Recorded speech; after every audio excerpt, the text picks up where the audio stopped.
नमस्कार, शाम के 7 बज गए हैं। एनडीटीवी इंडिया पर इस वक्त आप हैं। मेरा नाम है अंकित त्यागी और बड़ी खबर का वक्त हो चुका है।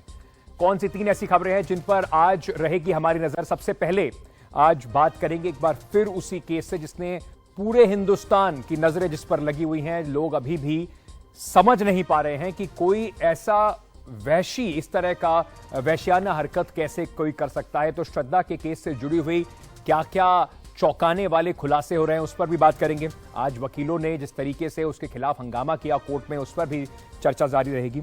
हम आज कोशिश करेंगे और ऐसे केसेस के बारे में भी बात करेंगे जो यहां पर जो जिस तरीके से ये पूरा मामला श्रद्धा का है, लेकिन और भी कई जगह पर ऐसे हालात सामने हैं, ऐसे केसेस सामने हैं जो बिल्कुल चौंकाने वाले हैं। जबलपुर का ये केस देखिए, जहां पर एक व्यक्ति ना सिर्फ अपनी प्रेमिका का गला काटकर उसकी हत्या कर देता है, बल्कि बाद में एक वीडियो भी बनाता है, सोशल मीडिया के लिए वीडियो भी बना रहा है। ये व्यक्ति अभी भी गिरफ्त से बाहर है। कब होगी इसकी गिरफ्तारी, ये सवाल भी पूछेंगे। उसके साथ साथ बात करेंगे औरंगाबाद में, महाराष्ट्र के औरंगाबाद में, जहां पर एक ये जो तस्वीरें आप देख रहे हैं बिल्कुल चौंकाने वाली तस्वीरें हैं। एक चलते ऑटो से क्यों एक युवती को कूदना पड़ गया, एक लड़की को कूदना पड़ गया, उसको काफी गंभीर चोटें भी आई हैं, इसके बारे में भी आपको बताएंगे। सबसे पहले शुरू करते हैं आज की हमारी पहली बड़ी खबर से। श्रद्धा के केस में आज का क्या नए खुलासे हुए हैं, क्या सामने आया है। सबसे पहले आपको दिखाते हैं किस तरीके से आज वकील जो थे कोर्ट के अंदर, साकेत कोर्ट में, जो आज पूरा ये जो मामला सामने आना था, आरोपी जो था उसको कोर्ट के अंदर, ये जो आप देख रहे हैं साकेत कोर्ट में, इसकी आफ्ताब की आज यहां पर पेशी होनी थी। इस केस में पुलिस को 5 दिन की रिमांड जो है वो मिल गई है और साथ ही साथ नार्को टेस्ट की भी इजाजत मिल गई है। आज पुलिस को वीडियो कॉन्फ्रेंसिंग के जरिए आफ्ताब को साकेत कोर्ट में पेश करना पड़ा, क्योंकि पुलिस को डर था कि आफ्ताब के ऊपर वहां पर जो वकील है, जो जनता है, वो हमला ना करते। ये तस्वीरें देखिए साकेत कोर्ट की है, जहां पर वकील आफ्ताब को फांसी देने की मांग कर रहे थे, नारे लगा रहे थे। समझ सकते हैं कि लोग इस पूरी घटना से आहत काफी हुए होंगे, लेकिन यह भी सवाल उठता है कि वकील जो है वो कानून के दायरे में काम करते हैं। आरोपी कोई भी हो उसके लिए एक वकील भी नियुक्त किया जाता है। इस तरीके की नारेबाजी क्या कोर्ट में वकीलों को शोभा देती है, लेकिन ये कहीं पर भी इस बात को कम नहीं करता जो चौंकाने वाले खुलासे इस पूरे केस में अब सामने आ रहे हैं। आफ्ताब ने जो किया, वो जैसे जैसे उसकी परतें खुल रही हैं, लोग और ज्यादा चौंकते जा रहे हैं। सबसे पहले मैं आपको दिखाना चाहता हूं कि आज चौथा दिन है और चौथे दिन में क्या क्या पुलिस की सामने, तफ्तीश के सामने क्या क्या चीजें सामने निकली हैं। जो कोर्ट है, जैसे मैंने आपको पहले बताया, नार्को टेस्ट की इजाजत मिल चुकी है। आफ्ताब की 5 दिन की पुलिस रिमांड बढ़ गई है। पुलिस को आफ्ताब पर हमले का डर था, इसीलिए वीडियो कॉन्फ्रेंसिंग से उसको आज पेशी उसकी कराई गई। आरोपी को लेकर पुलिस हिमाचल प्रदेश भी जाएगी। ऐसा कहा जा रहा है कि श्रद्धा और आरोपी जो हैं, वो उनका आखिरी जो छुट्टी थी, कुछ समय उन्होंने वहां पर छुट्टी के बिताए, कुछ दिन वहां पर बिताए, पुलिस वहां पर भी लेके जाएगी। आरोपी को पार्वती वैली लेकर जाने की पुलिस की तैयारी है, ऐसा उन्होंने कोर्ट में कहा। शव के टुकड़े और सिर का हिस्सा जो है वो अभी तक पुलिस को नहीं मिला है। 35 हिस्सों में उसने पूरे शरीर को काटा था, उसमें से करीब 10 अभी पुलिस को मिले हैं, बाकी की तलाश जारी है। श्रद्धा का जो मोबाइल फोन है वो भी पुलिस को अभी तक बरामद नहीं हुआ है। वारदात में इस्तेमाल चाकू भी पुलिस अभी तक ढूंढ रही है। आरोपी ने जो कचरे वाहन में अपने और श्रद्धा के कपड़े जो उस वक्त उन्होंने पहने हुए थे जब उसकी हत्या की गई, वो फेंक दिए थे, वो अभी तक पुलिस को नहीं मिल सकी है। इन्वेस्टिगेशन में और क्या क्या चौंकाने वाले तथ्य सामने आए हैं जो आपको इस सोचने पे मजबूर कर देते हैं, क्या कोई व्यक्ति ऐसा किसी के साथ कर सकता है, वो भी इस ऐसे व्यक्ति के साथ जिसको वो कहता हो कि उसके साथ रह रहा हो, 2.5 साल से उसे बता रहा हो कि वो उससे बेहद प्यार करता है।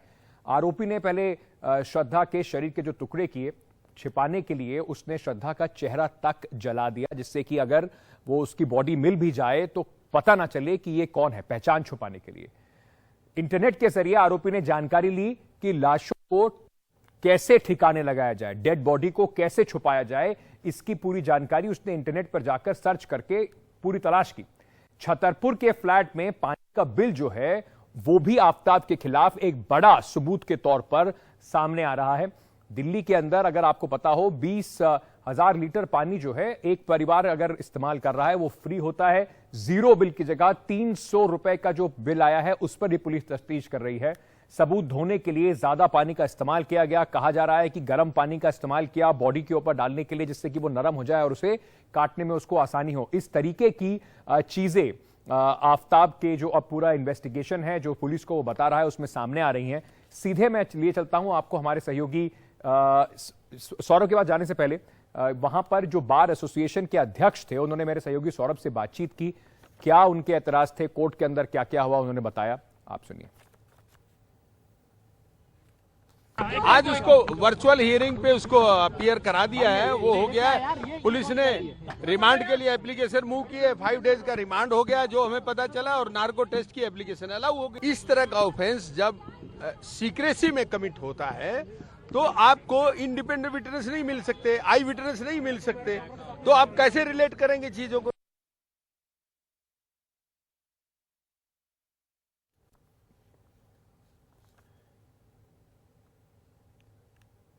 ठीक है, तो सीधे चलते हैं मेरे सहयोगी सौरभ के पास और जानकारी इकट्ठी करने के लिए कि इस केस में आगे क्या होगा। हिमाचल प्रदेश की पुलिस ले जाना चाहती है, 5 दिन की उनको कस्टडी मिली है। सौरभ, ये जो पूरा अभी जिस तरह का पूरा मामला सामने आया है, आज कोर्ट में क्या क्या हुआ और क्या क्या पुलिस ने आगे की तफ्तीश के बारे में बताया है? हमारे साथ हैं करनैल सिंह जो कि साकेत कोर्ट बार एसोसिएशन के पूर्व अध्यक्ष हैं और बहुत वरिष्ठ वकील हैं। सर, आज कोर्ट में क्या कुछ हुआ वो बारे हमारे दर्शकों को बताइए। आज कोर्ट में श्रद्धा के मर्डरर को पेश करना था कोर्ट में, तो यहाँ पे कुछ लॉयर्स, कुछ लोग जिनको जो बहुत ही इमोशनली टच हुए थे इस हत्याकांड को लेके, सो इस वजह से यहाँ बहुत इकट्ठे हो गए और पुलिस को ये एप्रीहेंशन हुई कि कहीं कहीं ऐसा ना हो कि कोई अप्रिय घटना हो जाए। तो इसलिए पुलिस ने ये ज़रूरी समझा कि इसको वीडियो कॉन्फ्रेंसिंग के थ्रू, क्योंकि नई टेक्नोलॉजी आजकल आई है कि उसके थ्रू आप पेश कर सकते हैं किसी भी एक्यूज को कोर्ट के जज के सामने, तो इसलिए कोर्ट ने उसको परमिशन दी कि वीडियो कॉन्फ्रेंसिंग के थ्रू आप इसको पेश कर दें, जिससे कि कोई अप्रिय घटना होने से बचे। तो कोर्ट में जब वीडियो कॉन्फ्रेंसिंग के जरिए पेश किया गया तो पुलिस ने क्या कहा कि उन्हें क्यों चाहिए इसकी कस्टडी? क्योंकि पुलिस को उसके घटनाक्रम में कहाँ कहाँ वो गए थे इस सब तरह के सबूत जुटाने हैं।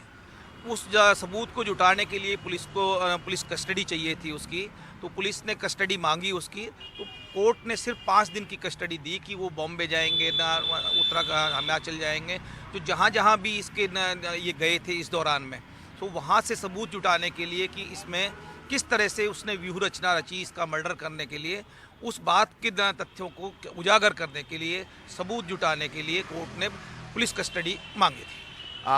कर्नल साहब, ये बताइए कि नार्को टेस्ट की भी एप्लीकेशन मूव की। नार्को टेस्ट क्यों कराना चाहती है पुलिस आफ्ताब की? क्या आफ्ताब सही जवाब नहीं दे रहा क्योंकि बहुत शातिर अपराधी है, इसने 6 महीने पहले हत्या की, कैसे सबूत मिटाने हैं, उसे पता था कि पुलिस एक दिन उस तक पहुंचेगी, तो सबूत कैसे मिटाने हैं, पुलिस को कैसे बरगलाना है, तो क्या आफ्ताब सहयोग नहीं कर रहा पुलिस की जांच में? क्या आपको क्या लग रहा है? जैसा कि आपने कहा कि आफ्ताब जो है वो बहुत ही शातिर अपराधी है और उसने बहुत ही प्री प्लान्ड सुनियोजित तरीके से इस घटनाक्रम को अंजाम दिया। तो इसलिए पुलिस ये चाहती है कि किसी भी तरह की कन्फ्यूजन से बचने के लिए सबूत जुटाने में कल को ऐसा ना हो कि इसका ये ना छूट जाए, तो पुलिस कोई चांस नहीं लेना चाहती। इसलिए उसने कोर्ट से ये भी रिक्वेस्ट की है कि उसका नार्को टेस्ट हो, जिस टेस्ट के आधार पे वो आगे और सबूत जुटा पाए। सर, क्या नार्को टेस्ट की जो रिपोर्ट होगी वो कोर्ट में स्वीकृत होती है? क्या कोर्ट उसको स्वीकार करता है कि उसे सबूत माना जाता है? कोर्ट में नार्को टेस्ट उतना सबूत नहीं है, लेकिन एक उसकी एविडेंस चांस वैल्यू है और उसके बेसिस पे जो इन्फॉर्मेशन एक्यूज से मिलेगी उसके आधार पे जो पुलिस सबूत जुटाएगी वो वैल्यूएबल है पुलिस के लिए। शुक्रिया सौरभ, ये बातचीत हमारे सामने रखने के लिए। दर्शकों के लिए भी जरूरी है, नार्को टेस्ट जो है उसके बिना पर जो सबूत मिलते हैं वो सबूत कोर्ट में एडमिसिबल होते हैं। नार्को टेस्ट अपने आप में एक सबूत के तौर पर इस्तेमाल नहीं होता है। इस वक्त मैं आपको कुछ सीधे तस्वीरें दिखाना चाहता हूं। ये तस्वीरें मेहरौली से आ रही हैं, उस इलाके से जहां पर श्रद्धा रहती थी, जहां पर उसकी हत्या की गई और उसके बाद इसके आसपास के जंगलों में उसके शव को, जो टुकड़े थे, उसको अलग अलग जगह पर फेंका गया। ये कुछ लोग अभी यहाँ पर कैंडल मार्च, आप दिख रहे हैं, लोग श्रद्धांजलि देने के लिए कैंडल मार्च निकाल रहे हैं। ये तस्वीरें इस वक्त आपके सामने जो आ रही हैं, ये मेहरौली के इलाके, छतरपुर मेहरौली के इलाके से हैं, जहां पर लोग कैंडल मार्च निकालकर श्रद्धा को न्याय दिलाने की मांग कर रहे हैं। काफी आक्रोशित है जनता। जिस तरीके की डिटेल्स आ रही हैं बाहर, लोगों को ना सिर्फ ये हैरान करने वाली हैं, पर उनकी सोच से परे हैं, तो इस वजह से गुस्सा भी काफी है लोगों में, वकीलों में भी दिखा, लोग भी जो यहाँ पर कैंडल मार्च कर रहे हैं उनमें भी दिखा। आगे बढ़ते हैं और बात आपको बताते हैं। कल रात को मेरी बातचीत हुई श्रद्धा के पिता से। श्रद्धा के पिता ने हमें जिस तरीके से बताया था कि जब उन्हें पता चला कि उनकी बेटी इस दुनिया में नहीं रही, तो वो बिल्कुल बेसुध हो गए। अपनी बेटी की निर्मम हत्या से आहत पिता अब न्याय की उम्मीद लगाए बैठे हैं। उनका कहना है कि आफताब को फांसी की सजा मिलनी चाहिए। श्रद्धा अब नहीं है सर, उसको आप कैसे याद करते हैं? तो मुझे तो अभी ऐसे हो रहा है कि मतलब क्या, अगर कुछ पहले पता होता तो शायद मैं कुछ कर पाता, बचाने की कोशिश करता था। अब तो वो हो चुकी है, उसके लिए तो अभी ये लड़के ने जो कुछ किया है उसकी सजा तो पूरी मिलनी चाहिए। बस क्या सजा मिलनी चाहिए सर इसको? उसको फांसी के अलावा कोई सजा नहीं है इसके लिए। पुलिस ने जब उसको अरेस्ट किया उसके बाद क्या वो आपके सामने आया? पुलिस ने आपके सामने लाया उसे? जी, वो उसने कन्फेस किया ना मेरे सामने भी। आपके सामने कन्फेस किया? मेरे सामने भी कन्फेस किया उसने 11 तारीख को। क्या कहा सर उसने? उसने कहा कि पुलिस ने पूछा कि क्या इनको जानते हैं, तब उसने जवाब दिया कि हाँ ये श्रद्धा के डैडी है। तो फिर दिल्ली पुलिस ने पूछा कि बता दो अभी क्या किया है आपने। तब वो तुरंत ऐसे ही बोलने लगा कि ये श्रद्धा इज नो मोर। मैं तो वहाँ पे ही कोलैप्स हो गया, मैं सुन ही नहीं पाया ये सब आगे की बातें। अब जब ये सब चीजें सामने आ रही हैं, मतलब ये आपके सामने मेरे लिए दोहराना भी बहुत मुश्किल है, जिस तरह की डिटेल्स अब सामने आ रही हैं, उस पर आप क्या कहना चाहेंगे? नहीं, मैं तो वहाँ पे खड़ा भी नहीं हो पाया जहाँ शॉर्ट पे जब उसने सब ये किया था। मैं मतलब सुन के हैरान हो गया, मुझे सुनने में भी तकलीफ हो रही थी। जब आपको उस घर में लेके गए या आपको वो स्पॉट दिखाया जहाँ पर बॉडी को उसने छोड़ा था, बहुत मुश्किल होगा वो आपके लिए, जी। आप देख पाए? दिल्ली पुलिस बार बार मुझे वही कोशिश करते थे कि देखिए हम लोग आपका पूरा सहयोग करेंगे, आप हमारे साथ उसके फ्लैट में जाएंगे, जहाँ उसने जो किया है वहाँ पे जाएंगे, सब जगह पे आपको देखना पड़ेगा।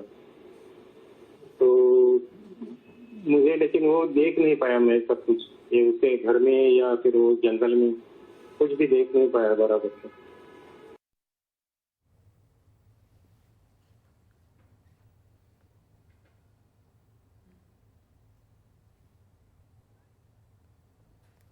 चलिए, ये इस पर जुड़ी हुई और जो चीज़ें हैं, जो जैसे जैसे डेवलपमेंट होंगे वो भी आपको बताएंगे, पर अब मैं बात करना चाहता हूं इस एक हत्याकांड की, जिसका आरोपी 7 दिन बाद भी पुलिस की गिरफ्त से दूर है। ये भी एक बहुत निर्मम हत्या है। इस चेहरे को आप पहचान लीजिए, अगर कहीं आपको ये चेहरा दिखाई पड़े तो इस व्यक्ति को, जिसको हम अभी दिखा रहे थे, पुलिस की गिरफ्त में लाने के लिए जरूर प्रयास कीजिएगा। इस व्यक्ति को जो आपकी स्क्रीन पर इस वक्त खड़ा हुआ दिखाई पड़ रहा है, कौन है ये आदमी? मध्य प्रदेश के जबलपुर के एक रिजॉर्ट में एक 25 साल की लड़की का शव मिलता है। उसका जो हत्या है गला काट के की जाती है। पुलिस घटना जो है वो 7 नवंबर की है, और आरोपी जो है हत्या के बाद सोशल मीडिया पर एक वीडियो डालता है जिसमें दिखा रहा है वो अपने पीछे उस लड़की को जिसकी हत्या कर दी गई है, उसके शव को दिखा रहा है। लेकिन अभी भी इनाम घोषित हो गया है लाखों का। इस वीडियो के बाद वो एक और वीडियो जारी करता है। पुलिस की गिरफ्त से ये आदमी अभी तक बाहर है। हमारी दर्शकों से यही अपील है, अगर ये दिखाई पड़े तो पुलिस को जरूर बताइए इस व्यक्ति के बारे में, क्योंकि मध्य प्रदेश पुलिस इसको ढूंढ रही है और सवाल उनकी साख पर भी लगे हैं। 7 दिन से ये गायब है। बेवफाई नहीं करने का, बेवफाई। जबलपुर में मेखला रिजॉर्ट में हुई युवती की हत्या के बाद आरोपी अभिजीत पाटीदार इंस्टाग्राम आईडी से पुलिस को लगातार चुनौती दे रहा है। मृतक की आईडी से वो 5 पोस्ट और एक वीडियो भी शेयर कर चुका है। हत्या के अगले दिन उसने सोशल मीडिया पर लिखा, आई लव यू बाबू, स्वर्ग में मिलेंगे, सॉरी बाबू। आरोपी ऑनलाइन भी आ रहा है लेकिन पुलिस की गिरफ्त में नहीं। कि 6 तारीख को यह अकेला ही आया था और रूम पे अकेले ही रुका था। 7 तारीख को दोपहर में वो महिला भी आई है, उसके साथ इन लोगों ने कुछ खाने पीने की चीज़ ऑर्डर की है और करीब 1-1.25 घंटे के आसपास ये लोग साथ में रहे हैं। उसके बाद ये वहाँ से मूव कर गया है और चूँकि वो रूम लॉक करके गया था तो किसी ने उस पर ध्यान नहीं दिया। अगले दिन जब वो मास्टर की से रूम खोला गया तब ये घटना का खुलासा हुआ है और हमने उसमें डिटेल्स भी अपनी साइबर टीम से मांगा है और संभवतः क्योंकि युवती का आईडी वो यूज़ कर रहा है तो वो हो सकता है कि उसका जानने वाला हो और हो सकता है कि आरोपी भी वो उसको इस्तेमाल कर रहा हो। आरोपी खुद को कभी पटना तो कभी गुजरात का कारोबारी बताता है, लेकिन पुलिस के मुताबिक उसने न सिर्फ हत्या की है बल्कि जबलपुर में भी कारोबारियों से लाखों की ठगी की। एक टैक्सी संचालक तक को नहीं बख्शा। वारदात के बाद आरोपी 5 ठिकाने बदल चुका है। पुलिस ने उसे पकड़ने के लिए 4 टीमें बनाई हैं, लेकिन पुलिस के पहुंचने से पहले ही वो भाग जाता है और मृतक के ही सोशल मीडिया अकाउंट से फोटो और वीडियो शेयर करने लगता है। जबलपुर से अपने सहयोगी संजीव चौधरी और भोपाल से कैमरा पर्सन रिजवान खान के साथ अनुराग द्वारी, एनडीटीवी इंडिया। छोटा सा एक ब्रेक ले लेते हैं इस वक्त बड़ी खबर में, उसके बाद इन तस्वीरों की बात करेंगे। ये जो तस्वीरें हैं ये औरंगाबाद महाराष्ट्र की तस्वीरें हैं। अब आप सोच के देखिए, सड़क पर आप अपनी गाड़ी लिए जा रहे हो और एक ऑटो से अचानक कोई कूद पड़े। क्यों कोई ऐसा करेगा, अपनी जान को जोखिम में डालेगा एक चलती सड़क पर? बताएंगे आपको छोटे से ब्रेक के बाद।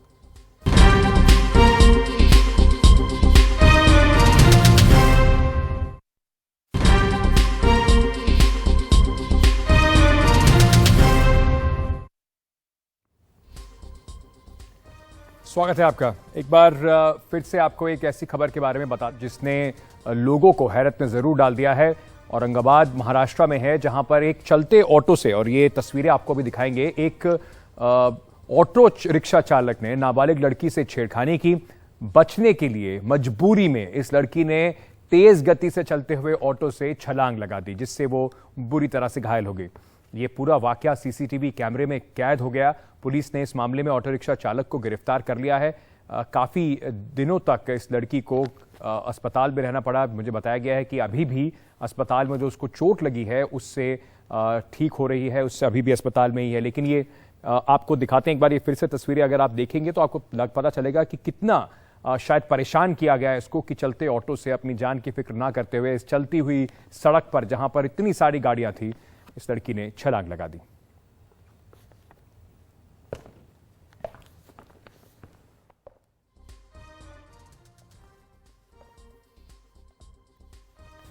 आज के लिए बड़ी खबर में इतना ही। कल फिर मुलाकात होगी आपसे शाम 7 बजे। बाकी खबरों के लिए बने रहिए एनडीटीवी इंडिया के साथ। बहुत बहुत शुक्रिया।